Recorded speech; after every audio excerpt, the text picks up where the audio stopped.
Hello and welcome to another episode of Supercoach Insider. My name is Ben, My name is Wiz. and thank you for joining us. We're going through the defensive line, our first look, our first take, premiums that interest us, those that might break out, mid-price madness, as well as some rookies that we're sort of keeping an eye on as we get in towards the start of the 2023 season.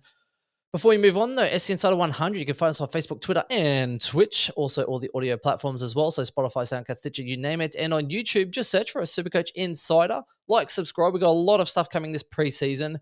If you haven't joined us already before or in previous years, the preseason is where we do our best work, right? I am an absolute spreadsheet nutter. We go through looking at stats and try to come up with reasonable decisions, which is what I think holds us in good stead, particularly for draft leagues. Chris and myself and Swizz and Matt and everyone else in draft leagues, we generally do quite well to try and minimize the risk you take. Also going on to splashvodka.com.au. Let me go label out first. I'll have to crack this. So I just did one on the last one. I'm going to have another one. These have not lasted long. I had a sister come up from Victoria, splashvodka.com.au from Victoria, and I reckon she took about 8. I'm not even kidding. Smashing them down on a summer's day. Very, very refreshing. I am keen to try raspberry. I'll have to hit up the owner for that. So, Swizz. Yo. Let's have a look at the defensive line because there is definitely some value to come along. So let's start with the premiums first of all. Now I already know that there's premiums that you like, let's go with who you like and why. And I'm going to sort of say who I'm avoiding and why because I think we like the same people. Yeah, we do. I know we both like Tommy Stewart. Okay, why? And So George. 604,000. Why do you like Tommy Stewart? As long as he's not knocking out Richmond players, he is the number one defender in the place. He has an absolute monopoly in that back line. He zones off, takes intercept marks. His ceiling is amazing. Like there's nothing worse than them playing down at Geelong and you not owning Tom Stewart because the ground's narrow. He takes intercept marks down there, he gets free kicks from, out in the fulls, kick-ins, you name it. He gets the full lot. So especially down Geelong games, you need to have Tommy Stewart in your team. It's as simple as that. Yeah, no, I agree. And not only that, again, the role he's going to have. So that's kind of why I was looking at him because, again, high ceiling, someone I'd rather start than try to bring in. Consistent, the role you're going to get, which is probably unlike some others because, he's got the same coach. They're a winning team, gets a good chunk of the pie. And I think if you're going to start a premium, I think he is one that you probably need to start. And I'm going to say so Sinclair, I'm going to double down. I didn't have Sinclair last year and it hurt me immensely. Still finished 70th though, guys. Don't feel too sorry for me. Sinclair, I'm going to pass on at this point in time. Just again, you look at new coach. How are they going to use him? What's going on in that team? You also have some of their players coming back from injury. So does that affect things in the defensive line? He's just so expensive. He's 626,000. I'd rather start Steele, who I know is probably going to go 110 plus, over Sinclair, who might end up going back down to a 100 flat average. Same with Sicily. Outstanding year, sensational year. But then you kind of go, okay, they've also got, and they've just even drafted some more defensive people. So it's like, okay, well, he had the lion's share last year. Is it going to continue? And I think I'd just wait and see as to whether I was going to bring him in or not.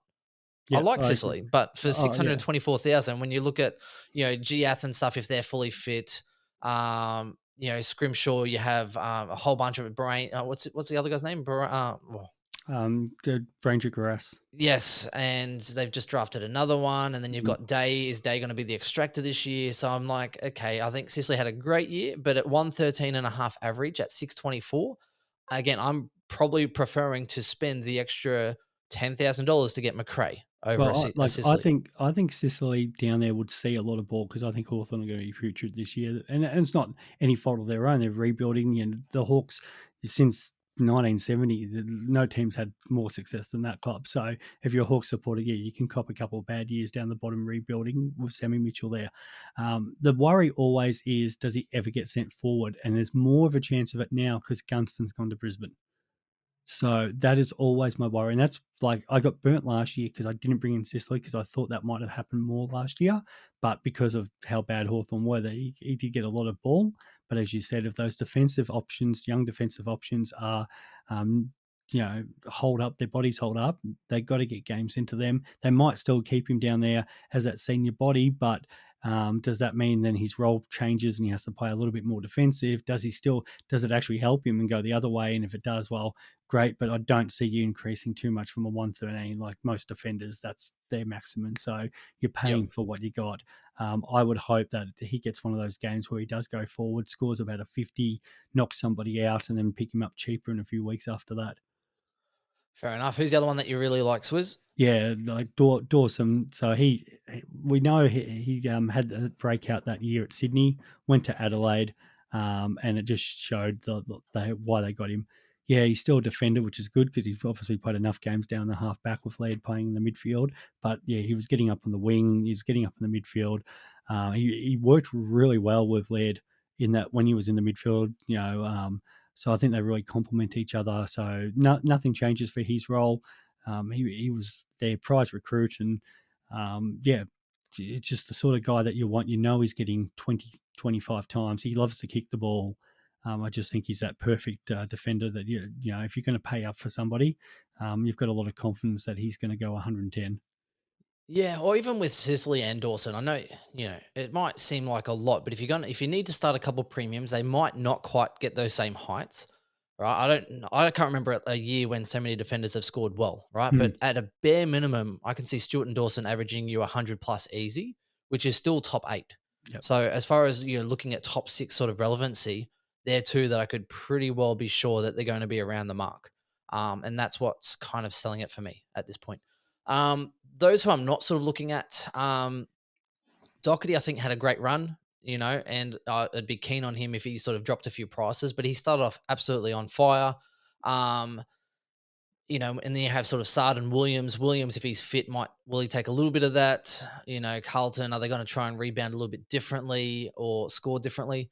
So I'm not quite sure what to make of it. I'll probably pass on him. Hearn, I'll 100% pass on. I don't know how he can average 105 again. Yeah. Burn him at your own risk, I guess. Most But frustrating player because he affects Witherden. That yeah, is just we're waiting for it and been waiting forever. but Um, anything outside of that, like I wouldn't be starting Hearn, I wouldn't be starting Sard or Dale or Witherden. Brayshaw is probably where you start to get into the mix of, risk.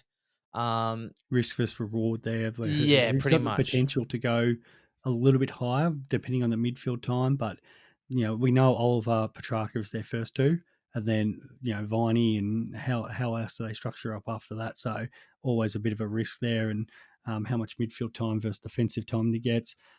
Aaron, I'm built like a roll of sticky tape haul. I Yeah. wouldn't. Yeah, And people laughed at me. I was I doubling know. down last year on Hall, Yeah, and I got tempted. I got I tempted to know. bring him in. Um, It just didn't happen. But Lucky you, um, and that's the annoying thing because that Good Friday game where he was on 70 at half time, it just shows like he's got the scoring potential done. where, yeah, he looks like on days he can go 140, 150. And then, yeah, bang, snaps a hammy, gone. Or there's other days where he just does not look interested. And then North Melbourne on their day, yeah, some days they just don't see the ball at all. Some days they're fantastic. Like when they're on and he's on, you love owning the guy, but it's just so much risk, which is unfortunate. And then, yeah, after that, you're just getting into a lot more speculation on what might happen. Even like your Jake Lloyd's now, that like Oh, there's he not fell too off a many. cliff. Yeah, there's not too many. Let's say above 500 and sort of seven outside the main two that we've talked about. There's a few just under that, which I've got a little bit of interest in, but Yep. there's not above that. So it depends. Do you want me That's to fair quickly enough. mention them or?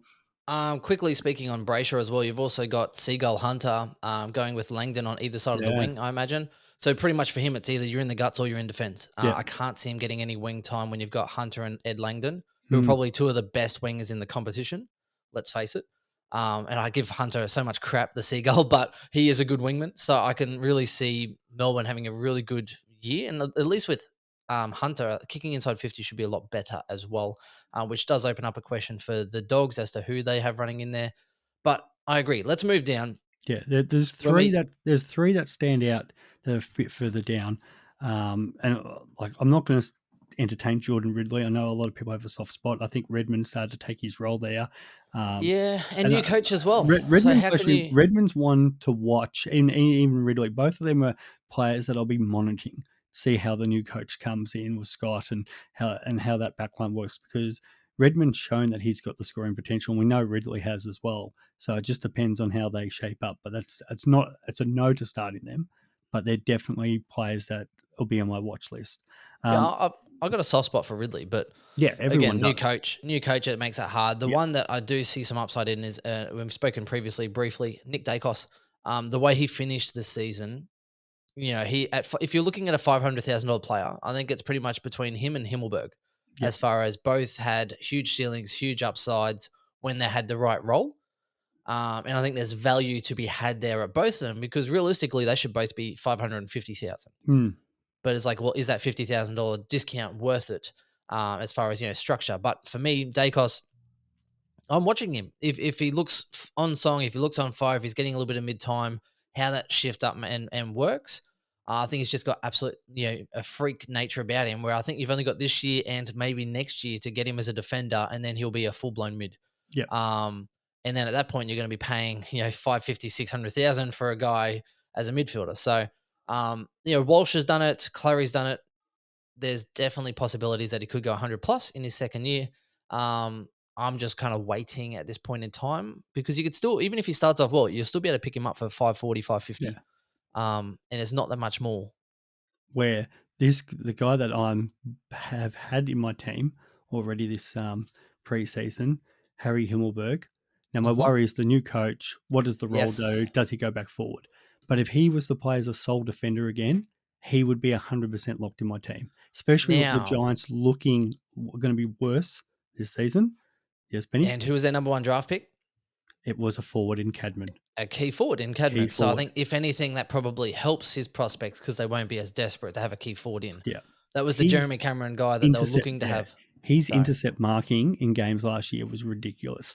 I was there at that North Melbourne game where he took like 20 intercept marks, and it's just his ability to read the play, and we see that sometimes. They always say with forwards, before you get rid of them, have a look at them in the defensive. Now he wasn't somebody they were going to get rid of, but they do read the play really well, and he's one of the best I've seen make that transition. Yeah, so if they wanted to kind of keep that structure, and Sam Taylor's a fantastic defender, but sort of plays that lockdown. But now you got your Phil Davis, who's I think he's still on the list, but with his age and just sort of that other setup, I think he's their best option as that third interceptor. So he is one as a defender forward. At his price, he has the ability to hurt more than what I think Dacos, as you said. If Dacos started off and went 110, 110, 110, yeah, okay, pay 40,000 extra. Himmelberg's got the ability to come in and go 150, 150, and then his price is just blown out of the water. He also has the can put in those lower games, but he's the one I'd be more worried about. If he's preseason in the back line, I would probably have him in. yeah. The last one I want to touch on around that price is Andrew McGrath, Yeah, yeah, 478,000 as a defender mid. Already came out. So yes, new coach, but they've already come out saying he's going to play back into defense again. I think there's definitely a bit of scope for you've got Hind and you've got a few others, but he's definitely got the contested ball to be able to pick it up from a contest in defense. He's also got good enough usage, I guess. I'm watching him. I'm not putting him in my side because I think there's a lot of better value out there, but he is someone that I am watching going to that preseason. To see how he progresses. I'm more no than yes, but he's definitely watch list, and it's only because I'm trying not to get in the hype. Is the number one pick? When is it going to happen for him? Maybe it's He just could never. go 100 though. He Maybe it'll just honestly never could. happen, but maybe it'll never Yeah. happen for him. But you hope for his sake and the Bombers it does. It's probably the nicest thing I've ever said about Essendon. But yeah, like in that role where he's always been a better half back, and if they're going to see quite a bit of ball down there, you can see Redmond. They take those marks, hand off to McGrath. McGrath, the distributor out of the defence. Definitely 100, potentially a 105 guy. You can see that being that player. Yeah, I agree. So I am watching him for that. Let's get into some of these cheaper options now, and I'll probably go as far down. Pretty much the first Yeah. one that I do want to touch Scrolling, on scrolling, is scrolling. Elliot Rowe for me. That Yeah. 337. So normally you kind of want to go 250 to 3 or some value at 187, 220 is probably ideal. I don't like to get too many $300,000 players, but I think Elliot Yeo is someone. He's a defender, and we know Mm, previously as a defender, he's gone like I think it's a 105 or a 108 average. He's definitely gone high a couple of times. Now the issue is he had I think groin issues. I think OP, osseous pubis, however you say it. He had OP, so he had some issues, and everything was sort of delayed. They got him back, and then they put him in the defensive line. I'm not sure if he's going to stay in defense for the year, right? But because I have made a lot of changes. But for me, if I've got him as a play setter, based on his value and his potential output, I've got him in there as someone that if he is fit going into the season, then I am starting him. yeah, that it's the hard one because I think they need that experience in the midfield, but at the same time, they need to also blood kids through that midfield. So Yep. it's just a watch list one But on that. he's such a quality He is player such a though. quality player, and And you he's can't obviously rule them off. If so you've undervalued. Yes, and if you've had like OP or whatever have if a Yeah. couple of years pass, you're not at your best, you're not as explosive, etc. But again, if he is fit, um, I'm looking at him based on value. Hmm. That's pretty much where it's at because he could go as much as McGrath could go, probably higher, but he's also like $150,000 cheaper. Well, So is I that think there's what's he priced at? I think what's that 337 6-7. So can he put 20 points on that? If you think, well, easy, you think that's 100K anyway, and that's him scoring sort of 80s and stuff. So he makes the same amount of like and he's as your guaranteed terrible best rookie, but 22. at least he's guaranteed to play if he's fit. So Correct. And and on that's sort any of where given I'm day looking at. he could go higher. So yeah, no, I'm definitely not knocking that as a choice. It's Yeah. definitely a good watch. Has to Yes. be one of your top watch lists. So even like Ben King, right? I know it's a forward, but 176K. If he's fit, he's playing. He's best Mm, 22, 100%. So, I know it's a larger price point than the rest of it, but someone like that you know is best 22, that can kick some goals and do all the rest of it, I'd rather that than a guy that like, say McRae Jr., who might play and then be sub and then get kicked out, or yeah, something like that. yeah. Um, what's Um, your next price point? I think it's got to be mentioned as Hunter Clark. North Yes. Melbourne came really hard for him. It was part of that deal where I think St Kilda and they were trying to swap pick 2, which became pick 3 and pick 9, and it didn't happen. Do you But know there the was problem? sorry, Do you know the problem? no, I Right? don't. So they went really hard for Hunter Clark, but then he's a very superstitious lad. So the last person, who's the last person that North Melbourne went really hard for and got? Um, that was it. Oh, and actually got. I can tell you who they missed. I can go through them No, so no, quickly. who they went hard for, paid Oh, overs Joe for, and Pollock. Pollock. Right Yes, now, he's the Pollock is one they did delisted, land. Yeah. delisted while contracted. That's the funniest thing I've ever heard. Mm, Right? So Hunter Clark is like, well, hang on, they're going hard for me. I don't want to ruin my career, so I'll just say it's yeah. St Kilda and win a flag. I do um, love Hunter Clark. Value if he's fit. He's shown so many glimpses of going, high 80s. He could average you 90 flat. Do you know what I mean? yeah. He's got the potential. He was again a top 10 draft pick. I think he was like pick 7 or 6. Mm, Um, and I think he's always got so much potential. Hasn't had the best luck with injury, like so much bad luck with injury. Not always soft tissue or anything. Like he got his face busted open on one, or was it a cheek? Um, yeah, so I really like him as far as a price point. I'm putting him in the mix with him with Yo with Bose. They're yeah. all in the same kind of price mix for me.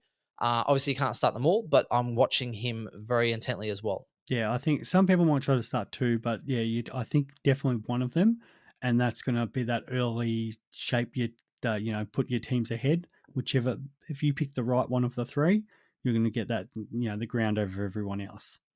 Yep, I agree. All right, what have we got next down on that list? So we've already spoken about Bose Yeah, previously, quickly but talked about Bose, but yeah, yeah, yeah. we've got So high draft, same 277. thing. High draft pick, changing clubs. Geelong, yes, they've got some great players, but you're not going to bring in a high draft pick on that money, even though the Suns are paying a lot of that money. And they did get a high draft pick, but the That's thing to right. note is that Geelong was already chasing him. They were Yeah. already hitting him up for like a year or so before that, trying to intrigue him to get there. And So, other clubs were um, after him, and he did. You chose the Premiers, so you're thinking, okay, you've got to have some sort of guarantee that you're going to, get the first crack. That's where I it agree. comes down to. Liam Jones, are you a yes or a no for I'm a 228,000? no because he does one thing, and it's punch. defense. Like if you're getting big points for spoils, yeah, sure, but no thanks. I agree. I'd rather Crozier at a cheaper price for 218. Even he's a cheap price point, but I'm not that keen. I think the big players scored Two, well, two, and there was 200 so many fringes, It's so many fringe players. 208,000 you go down to next, and you nearly get into that rookie price. But Caulfield. Caulfield has to be looked at if he's fit, because again, it's another high draft pick who's had awful luck with injuries. So at that price, you're paying for a guy that, if he's fit, is best 22, slots Well, into that imagine back. paying for a fit guy that's not best 22. And by that, I mean Gold Coast getting up Rory Atkins. Oh, he played 7 4-year games deal, last mate. year. Bless him. 4-year deal. Remember Unreal. when he used to go 50, or was it 60, 100, 60, 100, 60, 100, 60, 100? And we're like, wow, this guy's like a great 80 average, but he'll go you 100 one week, goes to Gold Coast, and he's averaging 41.1 off 7 games. Didn't even Awful. play, I think, last Awful. year. Yeah, well, So bad. and the one thing I do like really about Caulfield and Clark is because Ross Lyon's back, and we know he's one of the most defensive coaches going. So I feel like those back in the day, those Freo defenders used to get a lot of points, and I could see if he puts that strategy back in at St Kilda, a few of those Saints defenders might not be too bad to jump on. Yeah, I actually agree with you there. Although some of these Saints boys will be pretty upset. I think they're going to have to defensively run, you know, get back into that Do they defensive run? line. Like, I just remember at Freo, and it was just like we used to call it the chip in charge, and that, God, they used to play some boring football under Ross, but he got results, and he got results back at St Kilda. Nearly like bounce of a ball from winning the flag, Yeah. and they took it up to Hawthorn in that game as well. So he could have nearly been a 2-time premiership coach, but the game style, it's not You, attractive. you know they're desperate when they're trying to go for success over looking good. Oh, Okay, let's go all the way down. I don't think there's too much in that higher range now. Oh, you got Gota. Sell me on Gota, the Goat Man. 192K defensive mid. again, it's the one game that he played. You look, it's sold enough. It's a high pick. It's North Melbourne, who, well, it's North Melbourne, but it's the one coach that doesn't usually like to play kids, which has got me a little worried. But at least he's already a senior on the list. I'm more worried about Clarko and the first year players. Might not be yes, okay, he did it when he first got to Hawthorn, but you're talking about your buddies and your roughies and stuff like that. But Well, we didn't um, do it at Hawthorn because but they were a chance of winning but they games. were, yeah, but when he first started at Hawthorn, but it was a different story, Yeah. So and they were I am worried though. So so. Gota, when you have a Oh, look at, they've brought in so many players, they so have many Darcy players. Tuckers and players like that, and so how do they all And fit who's the in other defender from them? It's that they I picked can't up? even think of his name. Fremantle. What was his name? Yeah, Darcy. Oh no, not the wingman in Darcy Tucker. The other, No, the defensive one. um, Fremantle. who was Freo?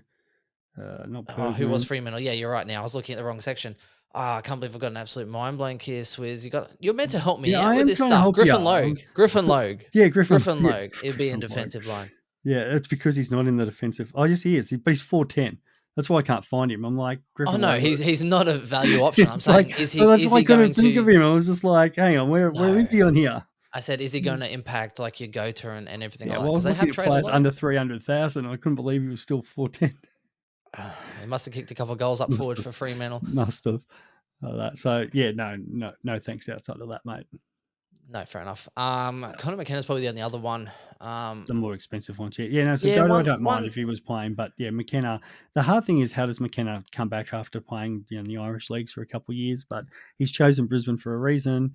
Brisbane are trying to win a flag. They obviously want a little bit more pace coming off that half back, even though and you've got they really rate Wilmot. their pace. They do. They rate the run and dare, and they're trying to be a little bit more aggressive to the defensive line. Because when you have the tall timber, right, to be able to shut it down, and then you've got your good users, your Rich and a few of the others back there. They really need that flair to kind of be able to actually go, well, let's put you into space, and then let's slingshot and attack. Do you If want me there to weren't, do you want me to muck you up right now, Benny, and that the Lions whole season? Because last year I was like, dogs, Monty for the flag. The Lions are a Monty, mate. How do they not win? How do they not win it this year? this year coming, Yeah, 2023, yeah. How do they I not don't win know. it, mate? Keep losing in finals like we've always done. Could be the one. That's you guys done for the year now. Yeah, no, look, we are building, and I think this year there's probably more expectation than most. I think Dunkley helps us immensely. Um, yeah, it's very funny because when you have a look at Jared Lyons as well was carrying an injury. so much to say that, we're like, why is he so crap? And then after the season, oh, yeah, he was carrying an injury all year. I'm like, oh, thanks. It would have been great to know yesterday. Mhm. Same thing. So I'm really interested to see how he falls in with Dunkley, probably getting the lion's share. So yeah, it'll be interesting to see there. Now we digress. Let's get back on. Now we have a look. There's a few others I don't mind just quickly in the defensive line for rookies. Campbell Chesser, I think, It's had just, yep, yeah, he was a high draft pick as well. I think yep. West Coast were definitely going to play him, and then he got injured just before the season, so he didn't play. Charlie Constable, if he gets a gig, only had one game for a 6 average as a sub. I don't like him as much. I think Chesser, I think you could definitely throw in your field. He's about 12,000 cheaper than last year. Charlie Dean should have played last year for Collingwood, got injured at the wrong time, came in, I love how so he's didn't gone actually up in play. price this year without playing. Yeah, well, that's what happens once they Yeah, become on from a that's rookie right. onto a list, or they go from 117,400 or whatever it is to 23,900. Yeah, I think he was 102 Um, last year too, bloody prick, yeah, he but was. anyway, Yeah. we'll, So, but again, Charlie yeah. Dean, you could look at him. Will Gould, always on your bench, has to have a go at some point. Mm. Will Kelly's probably lingering around the mix somewhere because otherwise, if he doesn't play this year, he's probably getting delisted. He's been around that for a little while. Fisher McCasey, I'm also looking at as He's, well. yeah, in my team at the Um, moment. yeah, I think he's injured, isn't he? Yeah, but he's still Yeah, just more of that place yeah, yeah. getter. But I But think as a if place he was to getter, get fit, that he's just somebody to watch. yeah, so I'm looking at him. There'll I'm always also be players. Wilmont. There'll be players that come from left field, and that were these ones because there's some of these guys who are rookie, and you probably don't notice them compared to the the higher draft picks, but have been in the sort of Sandful waffle systems or VFL systems for a while. So you're always looking at that sort of 18, 19, 20, 21 year old who have been playing senior footy. Yep. And that's usually what happens. I think there's a couple of players potentially down the Geelong system again. They always seem to pick them, playing in the the Geelong Footy League that they bring in. So yeah, we probably Even don't know Burgess that is we probably don't know the 138. best defender at the moment, and that from that sort of group. But yeah, I think that'll start becoming more clear as we get into the practice matches. Yeah, no, I Which this agree. year But we they're the don't ones really that we're have, sort of and they're we the ones won't that we're really have looking the at. one proper practice match this year too, which will make things real Oh interesting. yeah. Yeah, Because we've they're got like, well, if you're just going to play like a proper game, then we might as well just have an extra proper game, and that's what they've done. yeah. So So we're not going to durability probably more important now. we're probably not going to actually have what we normally do is like, oh, will this guy actually play that one proper practice match? Clubs will organise their own, scratch Intra matches clubs. outside of Yeah, yeah, that. yep. But yeah, that one preseason match, you're probably going to get full lineups. Jeez, so much for quick segments. We're just going Yeah, through chatting about footy, about all these players, and it's 27 minutes long. yeah, So look, yes, that it is. that wraps us up for the defensive line. We'll go into the forwards next, and we might even have to wait for the midfields yet. At this quick pro quo, nice little quick pods have turned into a little bit more depth. But that's what happens when you get on the My Case Wiz. Oh, always, mate. Everybody knows I like to have a chat. Yes, as do I. Look, like, subscribe, give us a shout out as well if you have been enjoying these slightly longer segments than we're intending. Let us know so we can keep it going through this preseason. That's it from us. We'll talk to you soon. Bye.